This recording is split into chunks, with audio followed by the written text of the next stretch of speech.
नमस्कार शेतकरी मित्रांनो, आवड मोसंबी शेतीची या यूट्यूब चॅनलमध्ये पुन्हा एकदा आपलं स्वागत. तर शेतकरी मित्रांनो, आज आपण एक शेतकऱ्याकडे व्हिजिट करायला आलो होतो. मी बऱ्याच वेळेस सांगितलेलं शेतकऱ्यांना, की बांधाच्या कडेचं झाड असेल, घराजवळचं झाड असेल, गाय-गोठ्याजवळ झाड जे अलिप्त झाड आहे, त्या झाडावरती कसल्याही प्रकारचा प्रॉब्लेम येत नाही. ते झाड मरतही नाही, ग्रीनरी चांगली राहते. म्हणजे विशेष करून फायटोप्थोरा असेल, ट्रिस्टिजा, कोलेटिटिकम्बुर्सी, लीफ मायनर, सिट्रसिला, फायटोप्थोरा, ग्रीनिंग जिवाणू, red might, black might, nutrition deficiency असेल, ब्राउन रॉट असेल, गमोसिस असेल, असा कोणताच प्रॉब्लेम येत नाही. त्याचं उदाहरण आहे, या ठिकाणी बघा, या शेतकऱ्याची इथं बाग होती आणि संपूर्ण बाग इथून काढून टाकली खराब झाल्यामुळं. आणि शेवटच्या गल्लीतलं एक घराजवळचं झाड त्यांनी सहज ठेवलं का, तर चांगलं होतं म्हणून. त्या झाडावर बघा तुम्ही फळं, सध्याची फळं बघा कशी आहेत.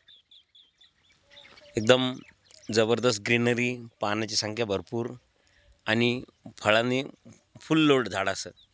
हे बघा, म्हणजे बागेमध्ये आंतरमशागत बंद करणे आणि पाण्याचं नियोजन चांगलं करणे, जेणेकरून आपल्या जमिनीमध्ये ऑर्गॅनिक कार्बन असेल, तुमचा इलेक्ट्रिक कंडक्टिव्हिटी असेल, तुमच्या जमिनीचा pH असेल, हा मेंटेन राहतो. याचं हे इथं जिवंत उदाहरण.